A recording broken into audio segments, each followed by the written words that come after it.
Hello students, आज हम start करेंगे Fraunhofer diffraction at N parallel slits. ठीक है, इस अरेंजमेंट को हम डिफ्रैक्शन ग्रेटिंग के नाम से भी जानते हैं। ठीक है, अब होता क्या है कि ये डिफ्रैक्शन ग्रेटिंग क्या है, पहले हम ये समझ लेते हैं। तो डिफ्रैक्शन ग्रेटिंग एक प्लेन ग्लास प्लेट होती है। इसके ऊपर डायमंड पॉइंट से इक्वल डिस्टेंस पर पैरेलल लाइन ड्रॉ की जाती है। जो लाइन हम ड्रॉ करते हैं ये ओपेक पार्ट का काम करती है और इनके बीच में जो ट्रांसपेरेंट पार्ट है ये स्लिट का काम करता है। लाइट यहाँ से ट्रांसमिट होती है, इसलिए हम इस अरेंजमेंट को ट्रांसमिशन ग्रेटिंग कहते हैं। इसके साथ साथ क्योंकि इसमें डिफ्रैक्शन फिनोमिना लग रहा है, इसलिए हम इसको डिफ्रैक्शन ग्रेटिंग भी बोलते हैं। क्लियर हुआ?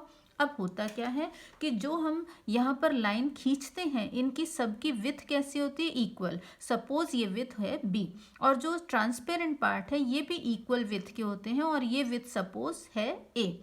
तो इसके सेंटर पॉइंट से नेक्स्ट स्लिट जो है इसके सेंटर पॉइंट तक का जो डिस्टेंस होता है इसको हम बोलते हैं ग्रेटिंग एलिमेंट। जो कैसे निकालते हैं, ये हो गया a/2 plus B plus a/2 which is equals to a+b, जो बराबर होता है किसके, ई के। हम लिखते हैं इसको, ई को हम कहते हैं ग्रेटिंग एलिमेंट। इसको साइड व्यू से हम इस तरीके से भी समझ सकते हैं, इसका क्रॉस सेक्शन व्यू जो है। ये जो ई होता है ना ग्रेटिंग के लिए, जब हम वेवलेंथ जो भी यूज़ कर रहे हैं विजिबल लाइट, इसके लिए विजिबल लाइट के लिए इसका ऑर्डर 10⁻⁻6 मीटर के ऑर्डर का हम यूज़ करते हैं। अब हम डिफ्रैक्शन फिनोमिना को समझ लेते हैं इसके लिए। ठीक है, तो होता क्या है कि जब हम कोई सोर्स यूज़ कर रहे हैं, ठीक है, उसके सामने हमने कोई लेंस रखा और सिंगल स्लिट की बजाय अगर हमने ये अपना डिफ्रैक्शन ग्रेटिंग यानी कि एन पैरेलल स्लिट वाली हम अरेंजमेंट यूज़ करते हैं, तो जैसा सिंगल स्लिट में हमने डिफ्रैक्शन फिनोमिना देखा था सेम फिनोमिना हमको यहाँ पर मिलता है। लाइट सोर्स से इंसिडेंट होती है लेंस पर। After refraction from lens parallel light इस स्लिट के ऊपर इंसिडेंट होगी, एन स्लिट्स के ऊपर, और अनडिफ्लेक्टेड रेज जिनके लिए थीटा की वैल्यू 0 है पैरेलल चलते हुए इस लेंस के थ्रू स्क्रीन पर कन्वर्ज हो जाती हैं। और जो लाइट थीटा एंगल पर यहाँ पर डिफ्रैक्शन करती हैं वो पैरेलल चलते हुए वो भी लेंस के थ्रू पी पॉइंट पर कन्वर्ज हो जाती हैं। ये लेंस L1 और L2 कन्वर्जेंट लेंस है, ये हम जानते हैं। इसकी फोकल लेंथ L1 की L2 के कंपैरेटिवली कम होती है। इसके फर्स्ट फोकल पॉइंट पर सोर्स रखा होता है लेंस L1 के, और लेंस L2 के सेकंड फोकल पॉइंट पर स्क्रीन रखा होता है। जैसा हमने सिंगल स्लिट डिफ्रैक्शन में किया था सेम अरेंजमेंट हम यहाँ पर भी यूज़ करते हैं। XY हमारा स्क्रीन है, AB हमारी ग्रेटिंग है, सोर्स S है, और ये थीटा एंगल पर बेंड होने वाली लाइट ये सेकेंडरी वेवलेट्स होती हैं जो पी पॉइंट पर कन्वर्ज हो रही हैं यहाँ पर। क्लियर हो गया? यहाँ पी पॉइंट पर या एस डैश के अलावा कोई भी पॉइंट अगर हम लेते हैं तो यहाँ किसी पॉइंट पर सारी लाइट जो पहुँच रही है सेम फेज में नहीं पहुँचती है, इनके बीच में फेज डिफरेंस आता है। वो फेज डिफरेंस हम देखेंगे कितना है और यहाँ पर इंटेंसिटी कितनी। नो डाउट एस डैश पर मैक्सिमम इंटेंसिटी है। इस फिनोमिना के अकॉर्डिंग हमको एस डैश पर मैक्सिमम इंटेंसिटी मिलनी चाहिए थी, लेकिन क्योंकि डिफ्रैक्शन हो रहा है तो यहाँ पर हमको इसके बोथ साइड मैक्सिमा और मिनिमा मिलते हैं। किसी पॉइंट पी पर इंटेंसिटी कैसे कैलकुलेट करेंगे ये हम देखते हैं। तो होता क्या है, जब हमने सिंगल स्लिट डिफ्रैक्शन पढ़ा था, है ना, तो सिंगल स्लिट में यहाँ पर सपोज ये एक सिंगल स्लिट थी, लाइट इंसिडेंट हो रही है, यहाँ पर डिफ्रैक्शन हुआ और स्क्रीन पर हमको रिजल्टेंट एम्पलीट्यूड मिला जो आर थीटा था। ऐसे एक सिंगल स्लिट पर अगर रिजल्टेंट एम्पलीट्यूड मिल रहा है तो ऐसे जितनी भी सिंगल स्लिट होंगी सब पर रिजल्टेंट एम्पलीट्यूड कितना होगा, आर थीटा। और अगर ये सबको मिला दिया जाए तो ये सब अपना एक रिजल्टेंट पैटर्न हमको स्क्रीन पर देंगी इस जगह पर। क्लियर हो गया? तो R theta R theta R theta, हर वेव का एम्पलीट्यूड क्या है, आर थीटा। तो स्क्रीन पर जो मिलेगा रिजल्टेंट एम्पलीट्यूड सपोज उसको हम किससे रिप्रेजेंट कर लेते हैं, आर से। उस आर को कैलकुलेट करेंगे और देन इंटेंसिटी निकालेंगे पी पॉइंट पर। ठीक है, तो अब क्या होता है यहाँ पर हम देखें कि जितनी भी हमने इस ग्रेटिंग में स्लिट यूज़ की हैं ये S1 से Sn तक N parallel equidistance slit है। हर स्लिट की विथ, ट्रांसपेरेंट स्लिट की विथ कितनी है, A है, ओपेक पार्ट की विथ कितनी है, B है, और ग्रेटिंग एलिमेंट जो हमने लिया है ये A+B के इक्वल है। और जबकि ये जो आर थीटा है किसके इक्वल है, सिंगल स्लिट में जैसा हमने निकाला था कि R0 sin p/p, जहाँ पर p की वैल्यू किसके बराबर है, पाई a sin theta upon lambda theta के इक्वल है। क्लियर हो गया? तो इसको हम आगे यूज करने वाले हैं। ठीक है, तो हमने देख लिया कि यहाँ पर क्या देखा कि जो भी वेव्स निकल रही हैं वहाँ से उनका एम्पलीट्यूड आर थीटा है, एन स्लिट पैरेलल हैं, वहाँ से सबके सेंटर से जो लाइट निकल रही है, जो भी हमने लिया है वेव, वो उसके सेंटर, स्लिट के सेंटर से आ रहा है। इनके बीच में ऑप्टिकल पाथ इक्वल नहीं है, इसलिए इनका पाथ डिफरेंस हमको कैलकुलेट करना पड़ेगा। और ये पाथ डिफरेंस कैलकुलेट करने के लिए हम क्या करते हैं, कोई भी दो सक्सेसिव स्लिट ले ली हमने, जैसे यहाँ पर लिया हुआ है, और हमने यहाँ से एक परपेंडिकुलर ड्रॉ किया है। ये एक ट्रायंगल बन गया S1 S2 M। इस ट्रायंगल में sine theta is equals to perpendicular upon hypotenuse लगाएंगे। परपेंडिकुलर S2 M को डेल से रिप्रेजेंट किया। ये पाथ डिफरेंस है इन दोनों के बीच में, मैक्सिमम पाथ डिफरेंस यहाँ से यहाँ तक आने में, और इसकी विड्थ कितनी हो गई, ई के बराबर हो गया। ठीक है, तो ये किसके इक्वल हो जाएगा, जैसा कि मैंने यहाँ पर लिखा है S2M divided by S1 S2 is equals to sine theta. इसकी वैल्यू होगी डेल और ये हो गया ई। तो पाथ डिफरेंस कितना हो गया, del is equals to E sine theta. Same path difference हम चाहे S2 S3 से लेके ऐसे कोई भी दो सक्सेसिव लेकर स्लिट और उसके बीच में पाथ डिफरेंस कैलकुलेट करेंगे तो सेम ही आएगा, ई साइन थीटा। लेकिन फेज डिफरेंस क्या हो रहा है, यहाँ से लेके यहाँ तक आने में फेज डिफरेंस जो यहाँ पर हमको देख रहे हैं वो बढ़ता जा रहा है, और वो कितना है, वो है phi is equals to 2 pi by lambda into E sine theta. तो अब आपको पाथ डिफरेंस पता है, फेज डिफरेंस पता है। हम अब इंटेंसिटी कैलकुलेट करने के लिए आगे बढ़ते हैं। हमको मालूम है कि आर थीटा जो हर स्लिट पर रिजल्टेंट एम्पलीट्यूड हमको मिला था वो किसके इक्वल है, R0 sine P by P के इक्वल है। तो P पॉइंट पर इंटेंसिटी निकालने के लिए हम फेज डायग्राम की अगेन हेल्प लेते हैं, जैसे कि सिंगल स्लिट में हमने किया था। यहाँ पर हम क्या कर रहे हैं, resultant amplitude due to superposition of N wave each of amplitude R theta and phase difference phi, ये हम ऑलरेडी कह चुके हैं, इसको हम ध्यान में रखेंगे। तो बेटा यहाँ पर आप ध्यान देंगे कि हर वेक्टर का मैग्नीट्यूड कितना है, आर थीटा है। हमने यहाँ पर एन वेक्टर्स, जो एन स्लिट है उनको एन वेक्टर सपोज कर लिया, तो हमारे पास वेक्टर OP1 है, P1 P2 है, ऐसे Pn तक हमने एन वेक्टर ले लिए। कोई भी दो वेक्टर जो हैं कंजिक्यूटिव वेक्टर, इनके बीच के एंगल को हमने फाई से रिप्रेजेंट किया है। ऐसे अगर एन वेक्टर हैं तो एन वेक्टर के लिए एंगल कितना हो जाएगा, एन फाई हो जाएगा। ये सारे वेक्टर्स मिलके एक पॉलीगॉन बना लेते हैं, और इस पॉलीगॉन का सेंटर हमने सी से रिप्रेजेंट किया है। पहले और आखिरी वेक्टर को मिलाएं तो हमको क्या मिल रहा है, रिजल्टेंट वेक्टर मिल रहा है, जिसके मैग्नीट्यूड को हमने आर से रिप्रेजेंट किया है। इस आर की वैल्यू को हम कैलकुलेट करेंगे। ठीक है, तो यहाँ से ये OCPN किसके इक्वल हो गया, एन फाई के, और OCP1 किसके इक्वल है, फाई के इक्वल है। क्लियर है? ऐसे सारे ये सब की वैल्यू फाई है। ठीक है, अब हमने क्या किया, सेंटर सी से परपेंडिकुलर ड्रॉ किया OP1 के ऊपर, CX परपेंडिकुलर टू OP1, तो उस केस में OCX हाफ एंगल किसके बराबर हो जाएगा, 5/2 के। और ऐसे ही हमने CY परपेंडिकुलर ड्रॉ किया OPN के ऊपर, तो OCY is equals to N 5/2 होगा। ठीक है, अब क्या हुआ, ये जो एंगल हमारे पास आया है छोटा ट्रायंगल CXO, इससे हमने किया कि sine 5/2 is equals to OX upon OC। OX की वैल्यू मिल गई, और OX अगर ये OP1 आर थीटा तो OX आर थीटा बाय 2 होगा। इसकी वैल्यू हमने यहाँ पर पुटअप कर देनी है। क्लियर है?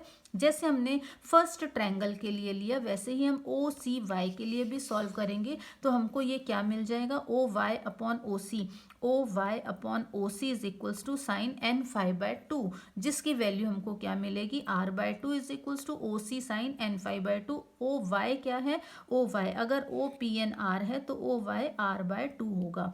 अब ये जो दो इक्वेशंस हमने देखे हैं, एक हमने निकाला है R θ/2 is equals to OC sine 5/2, और R/2, इन दोनों को हम क्या करेंगे, डिवाइड कर देंगे। तो डिवाइड करने पर हमको क्या मिल रहा है, ये कैंसिल हो जाएंगे, और आफ्टर कैंसिलेशन हमको मिलेगा R is equals to R theta sine N 5/2 divided by sine 5/2।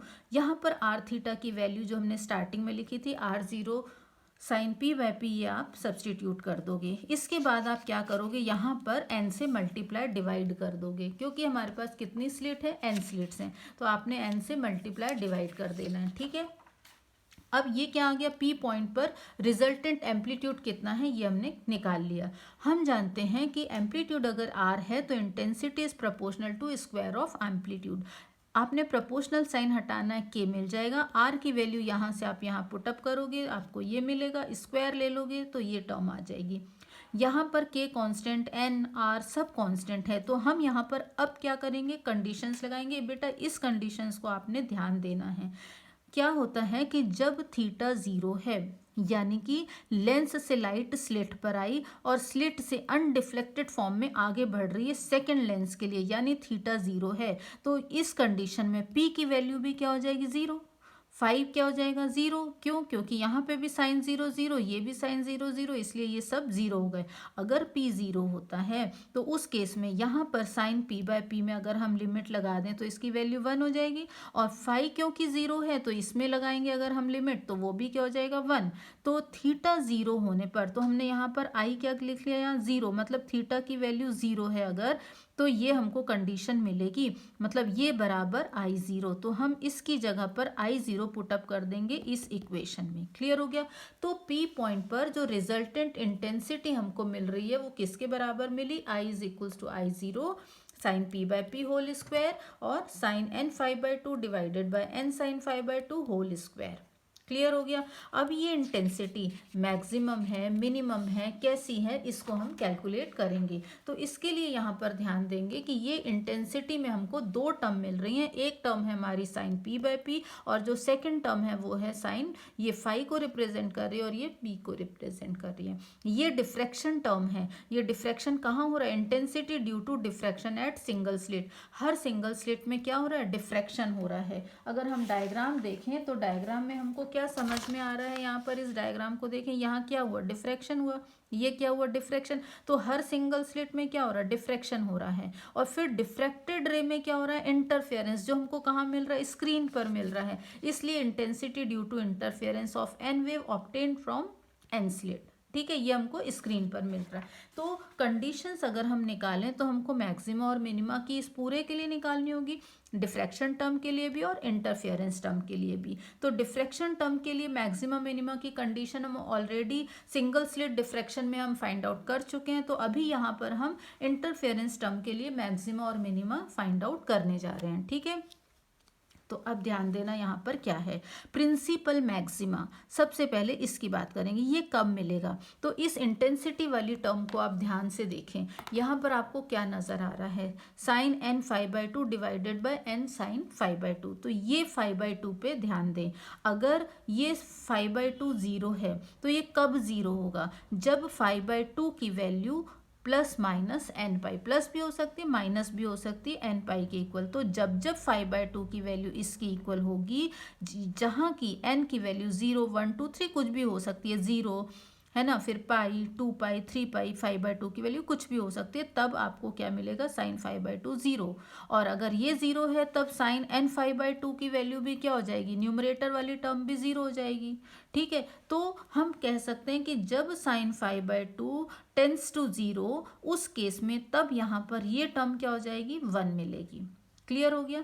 5/2 sign 5/2 zero की तरफ जाएगा, ये भी जीरो है, उस केस में ये पूरी टर्म यानी ये पूरी टर्म क्या हो जाएगी, 1। अगर ये 1 हो गया तो आप यहाँ पर 1 पुटअप करोगे तो मैक्सिमम इंटेंसिटी किसके बराबर मिली, I zero into sine P by P whole square के बराबर आपको मैक्सिमम इंटेंसिटी मिलेगी। क्लियर हो गया, यहाँ पर कोई डाउट तो नहीं। तो अब ये प्रिंसिपल मैक्सिमा की इंटेंसिटी होती है बेटा, जो हमको कहाँ पर मिल रही है, एस डैश पॉइंट पर मिलती है। ठीक है, अब ये जो इंटेंसिटी है किस पर डिपेंड करती है, intensity is proportional to N square R square. समझ गए, intensity is proportional to N square R square. अब व्हाट इज एन, एन क्या है, नंबर ऑफ स्लिट हैं।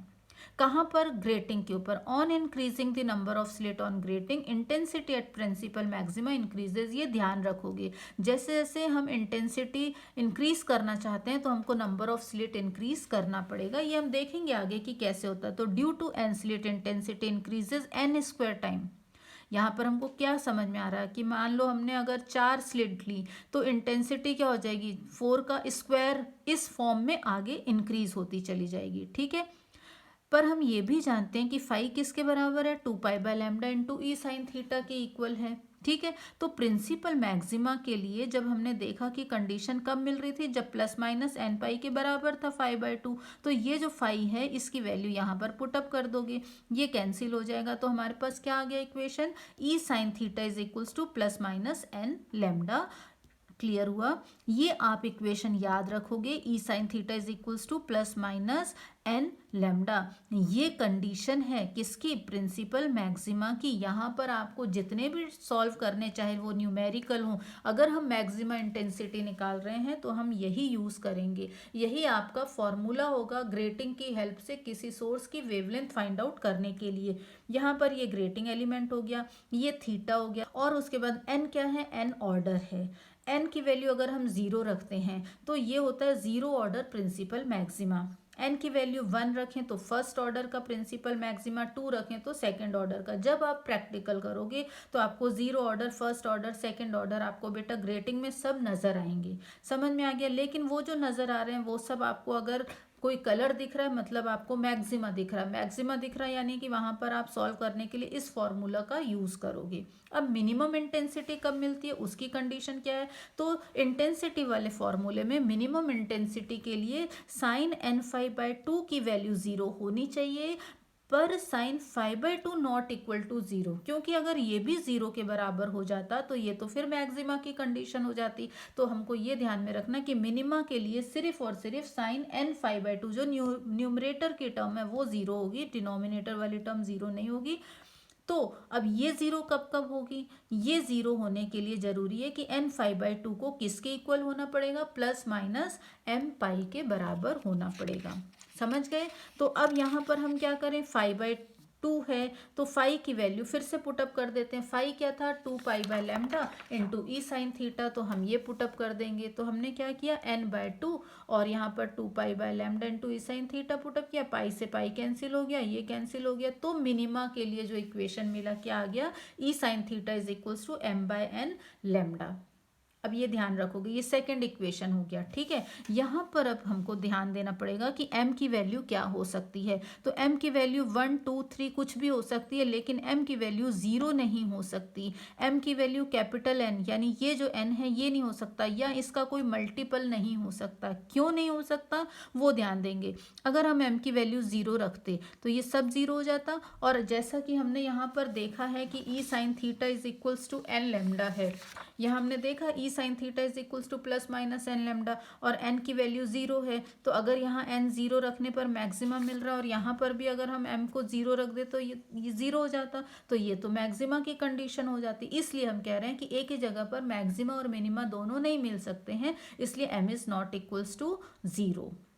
समझ गए। अब और क्या नहीं होना चाहिए, एन भी नहीं होना चाहिए, क्योंकि अगर हम एन रखते यहाँ पर तो एन से एन कैंसिल हो जाता, लैम्डा बचता, सिर्फ lambda, E sine theta is equals to lambda. और सेम अगर हम यहाँ पर एन की वैल्यू 1 रखते हैं तो E sine theta is equals to lambda. तो यहाँ पर भी वही, यहाँ पर भी वही, तो नहीं हो सकता ना, इसलिए यहाँ पर इसकी वैल्यू, एम की वैल्यू एन भी नहीं होनी चाहिए। सिमिलरली 2n या 3n ये नहीं होना चाहिए। समझ गए। ठीक है। तो m इज इक्वल्स टू 0, यहाँ पर आपको 0 ऑर्डर का प्रिंसिपल मैक्सिमम मिल रहा है। ठीक है। तो m is equals to 1, 2, 3 up to n-1, यहाँ पर क्या मिलेगा, मिनिमा मिलेगा, क्योंकि m 0 पर प्रिंसिपल मैक्सिमम मिल रहा है 0 ऑर्डर का। m इज इक्वल्स टू, अगर आप कैपिटल N पुटअप कर दो तो फर्स्ट ऑर्डर का, तो 0 ऑर्डर के बाद फर्स्ट ऑर्डर, तो बीच में क्या हुआ, बीच में मिनिमा मिले। कितने मिनिमा, अगर 0 ऑर्डर और ये n की वैल्यू n पुटअप करने पर तो n-1 मिनिमा मिलेंगे। समझ गए। और अगर n-1 मिनिमा है तो n-1 मिनिमा के बीच में n-2 मैक्सिमा भी होंगे। क्यों, क्योंकि between 2 consecutive maxima there are n-1 minima, और but there must be maxima between 2 consecutive minima. तो इसका मतलब ये हुआ कि अगर 2 मैक्सिमा के बीच में एक मिनिमा है ना, और ऐसे ही n मैक्सिमा है तो उसके बीच में n-1 मिनिमा है, तो n-1 मिनिमा के बीच में n-2 मैक्सिमास होंगे। ये जो मैक्सिमा होते हैं बेटा, इन मैक्सिमा को हम क्या कहते हैं, सेकेंडरी मैक्सिमा।